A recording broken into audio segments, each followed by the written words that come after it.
Hello guys, welcome to my YouTube channel जिसका नाम है स्टडी विद शाहरुख। आज के टॉपिक में हम बात करते हैं साइंस से कुछ इंपॉर्टेंट क्वेश्चंस के बारे में। लेकिन वीडियो को स्टार्ट करने से पहले वीडियो को लाइक करें, शेयर करें और चैनल को सब्सक्राइब करें।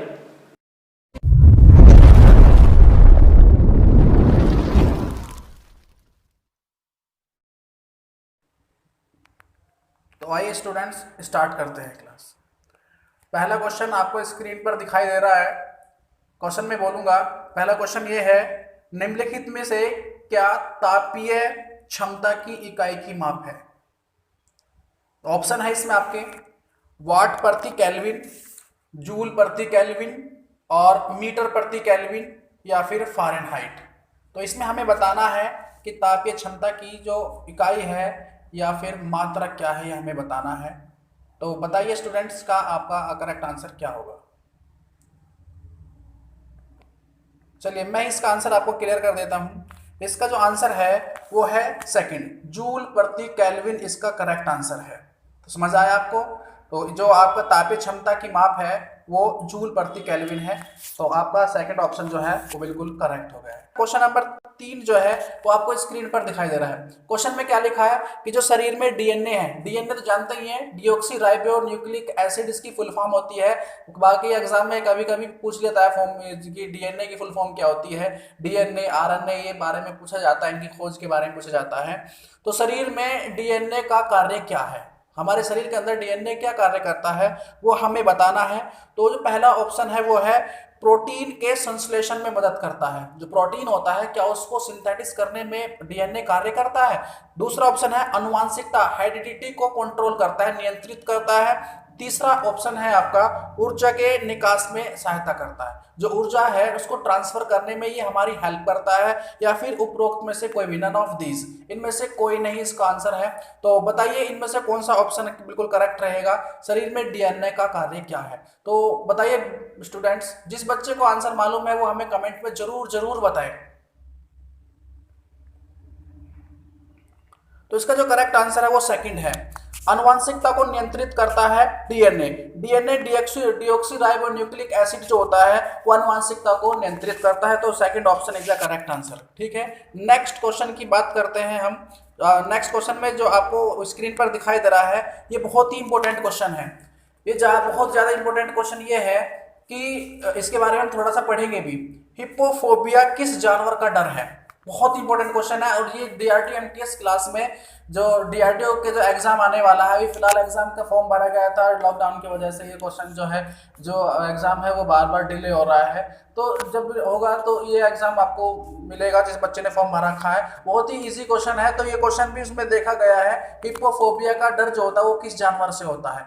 तो इसमें 4 ऑप्शन मिले हैं, शेर है, घोड़ा, बाघ और लोमड़ी। ये हमें बताना कि ये किस जानवर से देख करके ये मनुष्य डरता है। तो फोबिया के बारे में अगर मैं बात करूं, फोबिया एक तरह, इतने आप आंसर जो है सोच लें, आंसर आप ढूंढ लें, इतना आंसर को देखें, इतने में आपको थोड़ा सा जानकारी दे देता हूँ फोबिया क्या होता है। तो फोबिया है वो एक तरह का मनोविकार है। क्या है? एक तरह का मनोविकार है, मींस ये एक साइकोलॉजिकल प्रॉब्लम है। जैसे आपको मैं बताऊं एक बहुत इंटरेस्टिंग फैक्ट क्या है यहाँ पर, जर्मनी के तानाशाह एडोल्फ हिटलर के बारे में लगभग सभी जानते हैं, सभी पढ़ा है हिस्ट्री के अंदर हमने। उसको बिल्ली से डर लगता था। तो ये एक फोबिया होता है। फोबिया मींस एक, हमें जब किसी जानवर को, बहुत से बच्चों को पानी को देख कर डर लगता है, तो ये एक फोबिया होता है जो मन से हमें परेशान करता है, जो है जो मनोवैज्ञानिक या मनोविकार होता है। तो बताइए इसमें हमारा आंसर क्या है, शेर, घोड़ा, बाघ, लोमड़ी। तो इसमें से आपका आंसर कौन सा होगा? तो इसमें जो आपका आंसर है वो घोड़ा इज ए करेक्ट आंसर। घोड़ा बहुत ही करेक्ट आंसर इसका है। तो नेक्स्ट इसमें आप, अच्छा मैं आपको बता दूं तो जिसका जो करेक्ट आंसर आएगा वो घोड़ा होगा। Second option is A correct answer. Second option क्या है? इसका करेक्ट आंसर है घोड़ा ही हिप्पोफोबिया से संबंधित है। नेक्स्ट क्वेश्चन की बात करते हैं हम। चलिए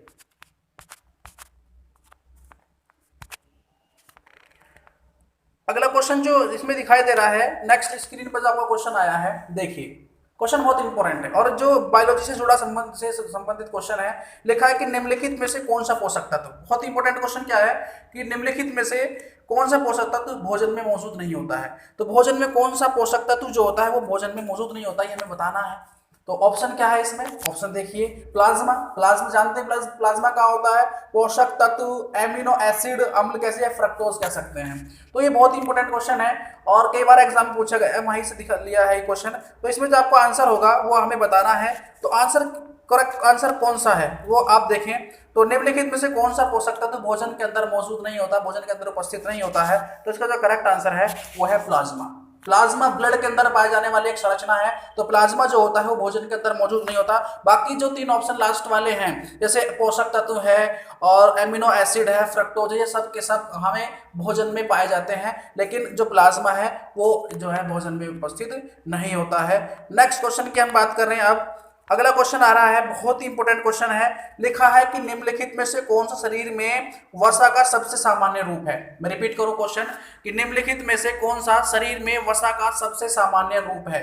तो ये बताना है। बाकी जो ऑप्शन है चारों, संतृप्त, असैचुरेटेड, अनसैचुरेटेड, असंतृप्त कह सकते हैं, रक्त वसा या ट्राइग्लिसराइड। ट्राइग्लिसराइड जो है ये हमें बताना है कि कौन सा सामान्य रूप। बाकी चारों जो ये लिखा है सब के सब वसाएं हैं, ये सारी फैट हैं, ये बताने हैं। तो इसमें जो करेक्ट आंसर होगा बच्चे बताइए, इसमें कौन सा आंसर होगा आपका, सोचिए। संतृप्त, असंतृप्त, रक्त वसा, ट्राइग्लिसराइड, ये हमें बताना है। तो कौन सा करेक्ट आंसर होगा। तो करेक्ट आंसर जो है इसमें वो आपका फोर्थ ऑप्शन बिल्कुल करेक्ट आंसर है, ट्राइग्लिसराइड। जो बच्चे ट्राइग्लिसराइड बता रहे हैं वो बिल्कुल सही है, डी ऑप्शन इसका यानी फोर्थ जो ऑप्शन है बिल्कुल सही है। जो बच्चे इसका फोर्थ ऑप्शन बता रहे हैं, ट्राइग्लिसराइड बता रहे हैं, वो बिल्कुल सही है। तो इसका ध्यान रखें, कौन सा आया, fourth option. Fourth option is the correct answer. Next question की बात करते हैं हम अगला। चलिए जी, अगला क्वेश्चन जो आपको स्क्रीन पे दिखाई दे रहा है वो बहुत ही अच्छा क्वेश्चन है। वो भी लिखा है कि निम्नलिखित में से कौन सा वृहद पोषक नहीं है। वृहद पोषक मतलब बड़े स्तर पर एक पोषक तत्व नहीं है, न्यूट्रिशन कह सकते हैं आप एक तरह से। तो हालांकि चारों जो ऑप्शन मिले हैं वो के सब क्या हैं, वो सब के सब पोषक तत्व हैं, लेकिन इनमें से कौन सा बड़े मतलब जिससे ज्यादा हमें पोषक तत्व ना प्राप्त होते हो, बहुत सूक्ष्म मात्रा में प्राप्त होते हो, वो हमें बताना है। तो इसमें से कौन सा आपका बिल्कुल करेक्ट रहेगा ये हमें बताना है। तो कार्बोहाइड्रेट है, बोरॉन है, वसा, विटामिन। तो ये हमें बताना है कि निम्नलिखित में से चार ऑप्शन में से कौन सा जो वसा है वो वृहद पोषक तत्व मीन्स ये बड़े आकार में या बड़े रूप में ये ज्यादा मात्रा में पोषक तत्व देने वाला नहीं है, या कम मात्रा में देने वाला है, ये हमें बताना है। तो जो बच्चे बताइए कौन सा इसका आंसर सही होगा। तो जो बच्चे इसका सेकंड ऑप्शन बता रहे हैं boron, boron is the correct answer. Boron इसका बहुत अच्छा आंसर है। तो निम्नलिखित में से वृहद पोषक नहीं है, तो अब यार आंसर क्या आया, बोरॉन। तो लास्ट क्वेश्चन आया है कि निम्नलिखित में से कौन सा संतृप्त वसा का स्रोत है। संतृप्त सैचुरेटेड। अब संतृप्त क्या होता है, असंतृप्त क्या होता है, वो भी मुझे आपको थोड़ा सा बताना है। तो पहले क्वेश्चन के ऊपर बात करते हैं हम। लिखा है कि निम्नलिखित में से कौन सा संतृप्त वसा का स्रोत है। तो पहला ऑप्शन क्या रहा, पशु। दूसरा संसाधित खाद्य पदार्थ, पौधे, और नन ऑफ दिस, उपरोक्त में से कोई भी नहीं। तो इतना आप गाइस इसका आंसर देखते हैं। मैं आपको संतृप्त वसा के बारे में थोड़ा बता दूं। जो संतृप्त वसा है इसको हम ट्रांस वसा भी कह सकते हैं, और इससे क्या होता है, शरीर में इसकी मात्रा बढ़ जाने से कोलेस्ट्रॉल बहुत ज्यादा प्रभावित होता है, कोलेस्ट्रॉल की मात्रा बढ़ जाती है, और जिससे हार्ट अटैक की प्रॉब्लम बढ़ जाती है मनुष्य के अंदर, और ज्यादातर ये नारियल के तेल के अंदर उपस्थित होता है। तो बताइए इसका आंसर क्या है, बताइए इसमें से कौन सा जो है संतृप्त वसा का स्रोत है। तो जो बच्चे इसका पहला ऑप्शन बता रहे हैं पशु, पशु इज द करेक्ट आंसर। जो इसका एनिमल इसका ऑप्शन है वो बिल्कुल करेक्ट आंसर है। तो बस गाइस आज की क्लास हम यहीं तक रखते हैं। वीडियो से रिलेटेड अगर कोई भी प्रॉब्लम आपको क्रिएट होती है या फिर आपको परेशान करती है तो हमें कमेंट में जरूर बताएं, और नए टॉपिक पर वीडियो चाहने के लिए या नई वीडियो प्राप्त करने के लिए आप हमें कमेंट करके बताएं। आपका एक कमेंट और लाइक हमें आगे वीडियो बनाने के लिए प्रोत्साहित करता है। तो गाइस आपसे ये जो है आपसे रिक्वेस्ट मेरी ये है कि आप वीडियो को लाइक करें। अगर आपको जो है समझ आती है वीडियो तो लाइक करें, शेयर करें, और जो चैनल है उसको सब्सक्राइब करें।